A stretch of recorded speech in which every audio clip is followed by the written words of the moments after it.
महाराष्ट्र राज्याच्या विधिमंडळातून देशाच्या सर्वोच्च सभागृहात जाण्याची संधी मला मिळाली।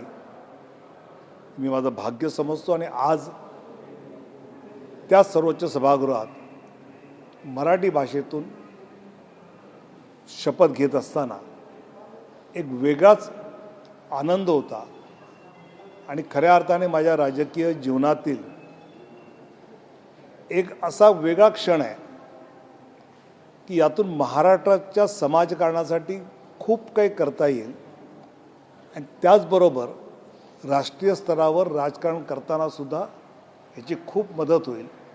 त्यामुळे राष्ट्रात राजकारण आणि महाराष्ट्रात समाजकारण याला शक्ती देणारी मला असं वाटतं की राज्यसभेचं सदस्यत्व आहे असं मी समजतो। सर, एकेकाळी महाराष्ट्र भाजप तुमचं तिकीट नाकारलं गेलं होतं तुम्ही मंत्री असताना सुद्धा 2019 साली, आणि तुम्हालाही ते सांगितलं नाही ज्या बैठकीत त्याविषयीचा निर्णय झाला, तुम्ही तिथेच होतात आणि नंतर तिथपासून तुम्ही संघटनेत करत असलेला प्रवास प्रदेश सचिव, राष्ट्रीय सचिव म्हणून आणि पुढे राष्ट्रीय सरचिटणीस म्हणून सुद्धा, मग बिहार हरियाणा या सगळ्यामध्ये तुम्ही मानसिकता स्वतःची कशी सांभाळली एवढी 5 वर्ष?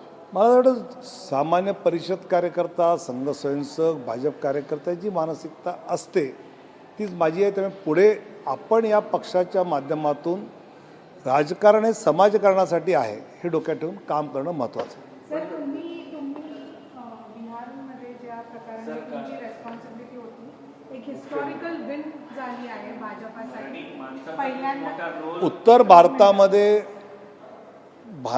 भाजपचे मुख्यमंत्री दिल्लीमध्ये आहेत, हरियाणात आहेत, राजस्थानला आहे, उत्तर प्रदेश आहे, उत्तराखंड आहे, मध्य प्रदेश आहे, छत्तीसगड आहे, पण बिहारमध्ये नव्हता आणि त्यामुळे स्वाभाविकपणे भारतीय जनता पक्षाच्या कुठल्याही कार्यकर्त्याची इच्छा होती की इथे आपला मुख्यमंत्री असला पाहिजे। आणि मला वाटतं की NDAच्या आणि विशेष करून नितीश कुमारांच्या नेतृत्वामध्ये, नितीशजींच्या त्यांच्या पक्षाच्या सहकार्यामुळे आज भारतीय जनता पक्षाचा मुख्यमंत्री त्या ठिकाणी विराजमान झाला आहे।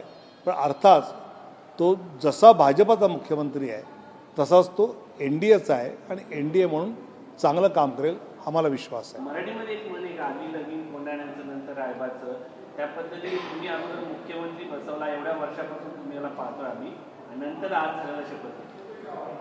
हे ज्यावेळी राज्यसभेच्या शपथ ग्रहणाची तारीख ठरली तर मी कधी केरळला होतो, कधी बिहारला होतो आणि ती जबाबदारी मला असं वाटतं की पक्षाने दिलेली एक मोठी जबाबदारी होती आणि त्यामुळे ते आधी मी केलं। आणि मला वाटतं कुठलाही कार्यकर्ता आपल्याला जी जबाबदारी पक्षाने दिली आहे ती आधी करतो आणि आज या राज्यसभेचा शपथ घेता आली, खूप आनंद झाला आणि यापुढेही महाराष्ट्रामध्ये समाजकारण करायला चांगली संधी मिळेल।